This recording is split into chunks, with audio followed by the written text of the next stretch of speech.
Y ahora la oferta que nos hacen es que seamos ciudadanos a través del deseo de consumo. No porque tengamos trabajo, no porque consumamos, sino porque deseamos consumir. Fijaos qué locura, qué sinsentido. La precarización laboral hace que cuando de repente tienes una edad, el riesgo a quedarte sin trabajo te paraliza. Otra vez la palabra mágica, miedo. La precarización laboral nos produce profundo miedo. Las huelgas generales que veíamos las ha descontado el sistema. Las huelgas generales ya no les afectan. Fijaos qué reto, qué desafío. Si antes las huelgas generales servían para cambiar la política económica, tenemos que inventar mecanismos para que la protesta de las trabajadoras y los trabajadores pueda cambiar el sistema. Y ya no están en esas huelgas generales de un día, donde cada vez es más difícil. Fijaos que las huelgas que estamos viendo, que para menos gente y la manifestación de la tarde es numerosísima. Porque la gente no puede parar porque la echan. La precarización laboral, otra inyección de miedo. Tercer elemento esencial. Vivimos desde los años 60 del siglo pasado en ciudades. ¿Y sabéis qué nos pasa? Que estamos solos. Es curioso que en la sociedad de la información, no tenemos Facebook, Internet, Twitter, la gente está sola. ¿Sabéis? Es un dato que leía el otro día en una entrevista a Rendueles padre. El 30% de la gente, donde hay pocas encuestas de esto, porque es muy devastadora, el 30%, el 33 de cada 10, en las zonas ricas de nuestro país, consume pastillas. Es decir, te va bien económicamente, pero sobrevives con ansiolíticos, somníferos, antidepresivos, o sea, que tienes una vida de mierda. Claro, es decir, algo falla, o sea, que me va bien económicamente, pero me siento muy solo. Fijaos que llevamos, y esto también es una de esas cosas que no vemos, llevamos 40 años con un discurso bombardeándonos de que somos individualistas, de que hemos llegado aquí compitiendo, de que el león tiene derecho a comerse a la gacela, de que todos tenemos un gen egoísta. Es mentira, hemos llegado aquí compitiendo, pero sobre todo cooperando. Lynn Margulis, una bióloga recientemente fallecida, demostraba que las bacterias nunca pueden acabar con el animal en el que habitan, porque entonces ellas también morirían. Tienen que buscar fórmulas de simbiosis. Somos animales sociales. Si alguien no aprende un lenguaje entre los 6 y los 8 años, tiene cierto retardo mental. Y el lenguaje es necesariamente social. Tenemos la parte blanca del ojo más grande de la naturaleza, porque nos comunicamos con la mirada, porque los niños se socializan con la mirada, porque nos señalamos y entendemos cosas, menos los de mi pueblo, que ¿dónde estás acá? Y dicen, vaya. Eso lo hacen los chimpancés y los de mi pueblo. Es decir, que, fijaos, que no es gratuito, ¿no? Que los ojos sean tan constructores de diálogo. En cambio, fijaos, toda esa discusión de las grandes ciudades no nos hacemos falta. En cosas que parecen tonterías, si tienes el ascensor te dan ayudas a alguien a subir las bolsas. Es decir, no sabes cómo se llaman tus vecinos, que si uno lo piensa fríamente, dices, ¡qué barbaridad! ¿Cómo puede ser que no sepa quién coño son mis vecinos? Oiga, yo sé con los terroristas. Pues, me los crucé una vez.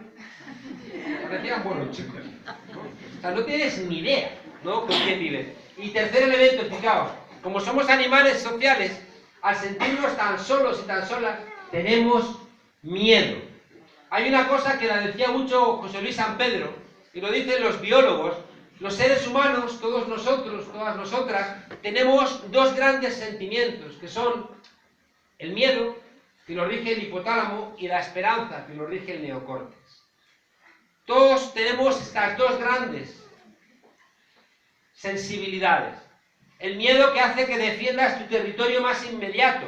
Cuando aparece un león, tú le dices, ¿habrá leído a Gramsci? Conocerá los presupuestos del Papa Francisco, ¿no? Sino que ves el león y sales corriendo, ¿no estás? En cambio, fijaos, el neocórtex implica una reflexión. ¿Cuál es el problema? Que os decía, que el miedo está guiado solamente por el hipotálamo. El miedo lo que hace es ponerte a la defensiva. El miedo lo que hace es construirte una suerte de foso. Y fijaos, ya tenemos tres miedos. Y ahí no hay tres esperanzas, hay tres miedos. Y por tanto, fijaos, el miedo ha sido históricamente el caldo de cultivo del pensamiento autoritario. Tú tienes miedo y viene el que te solventa tu miedo. Es la misma estructura que los anuncios. ¿Sabéis que los anuncios, todos, miradlos, la primera parte del anuncio te recuerda una carencia. Y después el anuncio dice, pero recuerdo uno que aparece la pantalla en negro y cantando cumpleaños feliz, se enciende la pantalla y es uno, pobre diablo, el solo, cantándose él con la tata el solo del cumpleaños feliz. Dice, estás solo, con Vodafone nunca más estarás solo. Entonces siempre la estructura de los anuncios es así.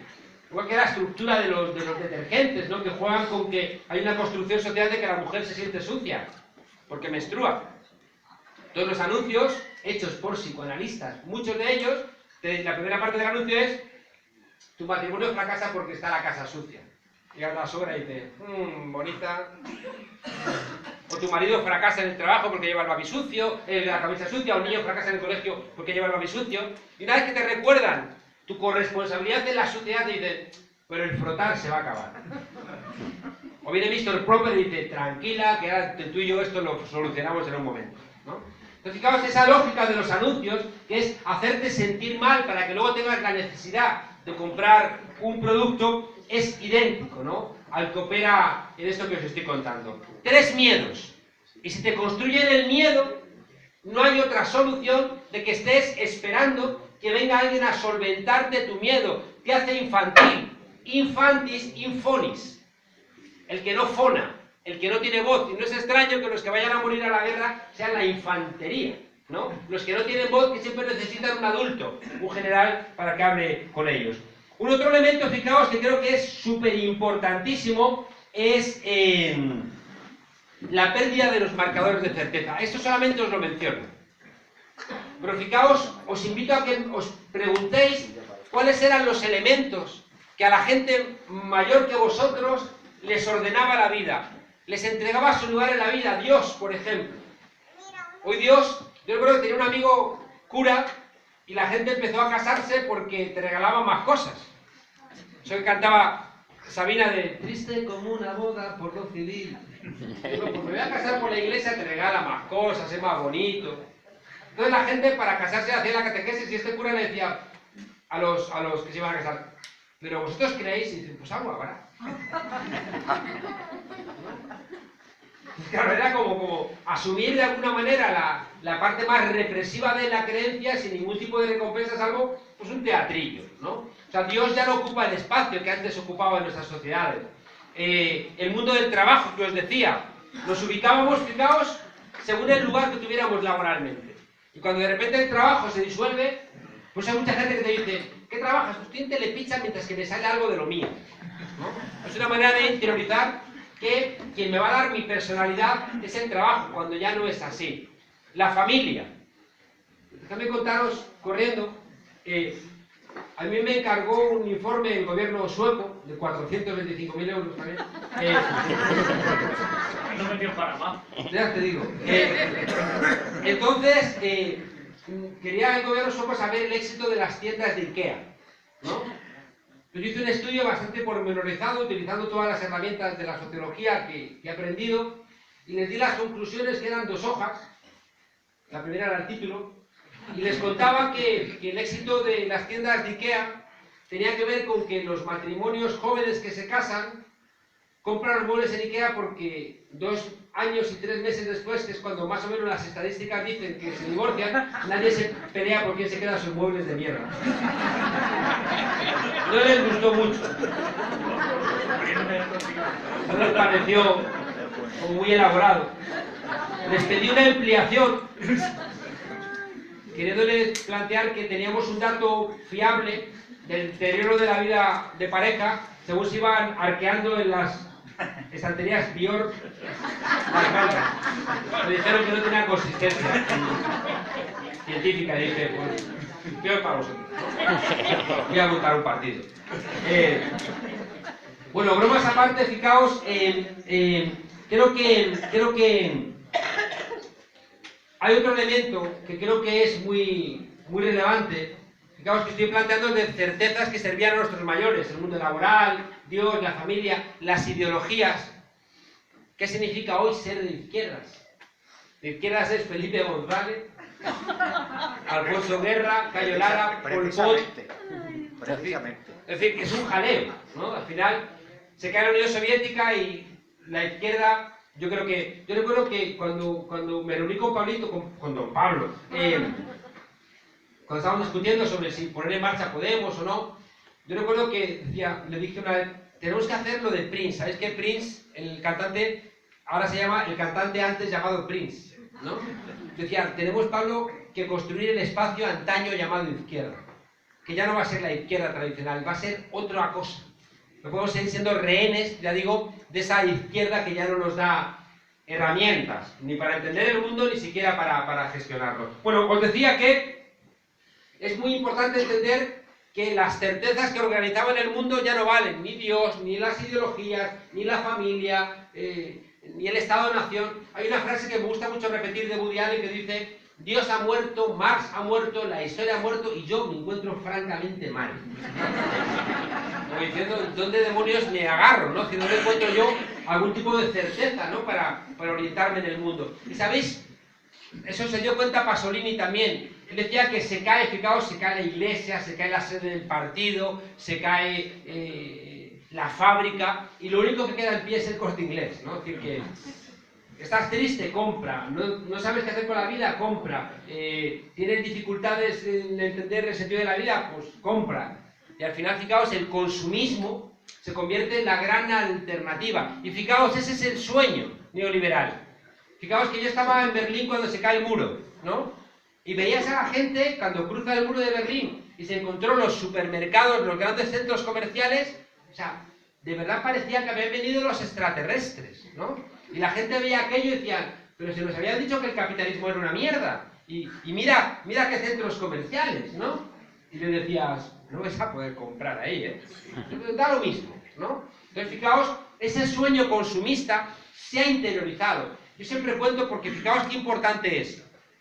Recuerdo que en una campaña electoral en Venezuela, perdón por citar otra vez Venezuela, en Panamá, había en Panamá una vez elecciones y estaban en los cerros pobres, en la parte más pobre, ¿no? De esas ciudades que, fijaos, en los años 60 la gente abandona el campo y se va a las ciudades a malvivir, ¿no? Esas ciudades con 20 millones de personas, con 10 millones de personas, sin ningún tipo de urbanismo. Y entonces en la campaña electoral había un alcalde del Partido Socialista contando un tipo súper pobre en el cerro, diciéndole por qué tenía que votar al Partido Socialista, y el hombre le escucha siempre como son muy amables, ahí, y termina y le dice, está muy bien lo que usted me cuenta, pero yo no les voy a votar a ustedes. Y dice, ¿y por qué? Y dice, porque si ganan ustedes me van a quitar lo que tengan. Y dice, pero vamos a ver, tiene usted la luz enganchada ahí afuera, ilegalmente, voy a hacer como que no lo he visto. Tiene usted la mesa calzada con un libro que le regaló Chávez en una ocasión. Perdón por citar a Chávez. Tiene usted los cristales rotos. Dice, ¿qué le vamos a quitar? Y dice el tipo, ¿y si me toca la lotería? Pero no lo echéis en saco roto. Es decir, el imaginario de la felicidad lo ha construido el modelo neoliberal. Mirad, de una vez tuve un shock muy fuerte. Hace años fui a Cuba y me dijeron una taxista y un peluquero. Voy a ser al revés, pero fue así, ¿no? Una taxista y un peluquero. Y los dos me dijeron lo mismo. Y dije, ¿qué tal les va a usted aquí el trabajo? Y los dos me dijeron, pues ya que usted aquí, así, estoy haciendo lo mismo toda la vida. Habían construido una cárcel en su cabeza. Es decir, su idea era que iban a conducir un taxi y ya va a ser toda la vida. Yo pensaba, pues en España igual. Lo que pasa es que si te pilla la crisis, también te van a quitar el taxi, ¿no? Pero fijaos, en la lectura que ellos hacían había un cierre categorial. Había algo como que ya no había esperanza para soñar. Y de alguna manera, fijaos, el modelo capitalista les ayudaba a soñar, mientras que el modelo socialista, ¿qué te ofrecía la alternativa? Y fijaos que en esa cerrazón de la posibilidad de que vas a cambiar tu manera de estar en el mundo, encontrabas una cárcel del pensamiento que tenemos que interrogar para no ser rehenes de lo que os decía, de estas pasiones tristes, para no ser rehenes de que vamos a encontrar una solución científica a los problemas del mundo, pero pagando el precio de la tristeza de alguna manera, condenarnos en el pensamiento a estar siempre detrás de una reja. Otro elemento, fijaos, que creo que es muy relevante, fijaos que os estoy mencionando las herramientas que nos han ido convirtiendo a todas y a todos en neoliberales. Otro elemento, y este es esencial, este es uno de los elementos más importantes, porque no se ve, y es que todos nos hemos endeudado. Como trabajadores, cada vez ganamos menos. Los que sois más mayores, yo me acuerdo, es decir, en mi casa trabajaba mi padre, y entraba ese sueldo y vivía la familia. Ahora puede trabajar el padre y la madre y no llegas a fin de mes. Algo ha quebrado ahí. Han quebrado los salarios, obviamente. Es decir, te pagan mucho menos. Y alguien se está quedando ese dinero. ¿Sabéis qué está ocurriendo ahí? Y esto es muy importante que lo entendáis porque este es el corazón de lo que nos está pasando. La crisis del sistema capitalista, que siempre funciona por crisis. Esto es una lógica que nadie la pone en duda. Funciona en crisis siempre, constantemente. ¿Cómo se ha solventado la última crisis? ¿Inventando alguna tecnología? No. Es la primera vez en la historia que la crisis no pone en marcha un desarrollo tecnológico que genera empleo. Como os decía antes, se pone en marcha un desarrollo tecnológico que destruye empleo. ¿Y sabéis por qué? Lo veía en el documental este y me partía el corazón.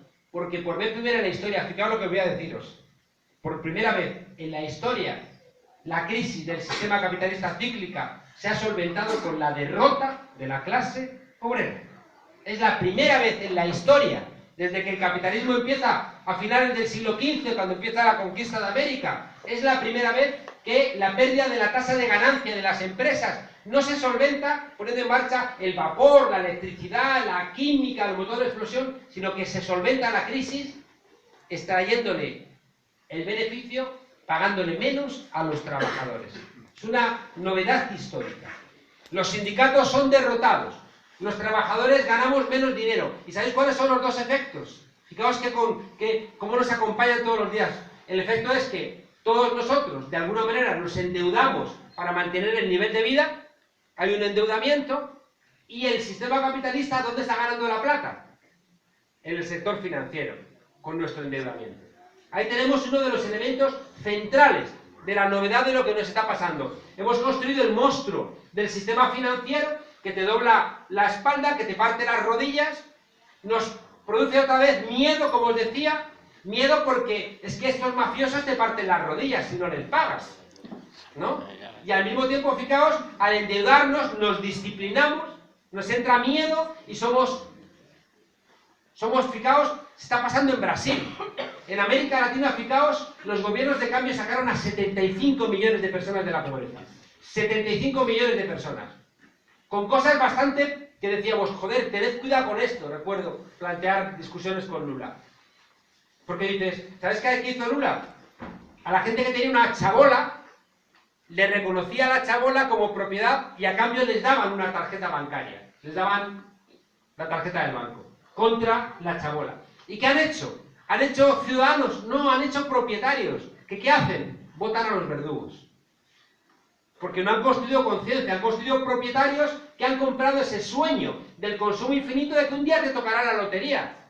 Y al final, fijaos, ese endeudamiento te disciplina respecto de los jefes de ese espacio. En fin, añadidle, si queréis, la saturación audiovisual de nuestras sociedades. Vivimos en sociedades saturadas audiovisualmente. Todas las semanas hay un partido del siglo y dices, joder, qué siglo más raro. Que todos los fines de semana hay un partido del siglo. El otro día 500 y pico millones de personas viendo el Real Madrid no sé quién. No puede ser. Y yo no quiero cuestionar el fútbol, que sé que tiene elementos de identidad, pero dices, algo raro hay cuando estamos 4 horas de media enfrente de la televisión. Ahora las series se ponen de moda. Y todos vemos series y Juego de Tronos, que es como Gran Hermano, pero con un enano maquiavélico, ¿no? Entonces de repente ves series que no se acaban nunca. Entonces estás enganchado a las series y ya no haces otra cosa en la vida que ver series. Es que son muy interesantes ya, pero está ahí la vida seguramente. Plantéatelo, ¿no? Bueno, termino la introducción. Fijaos que todos estos elementos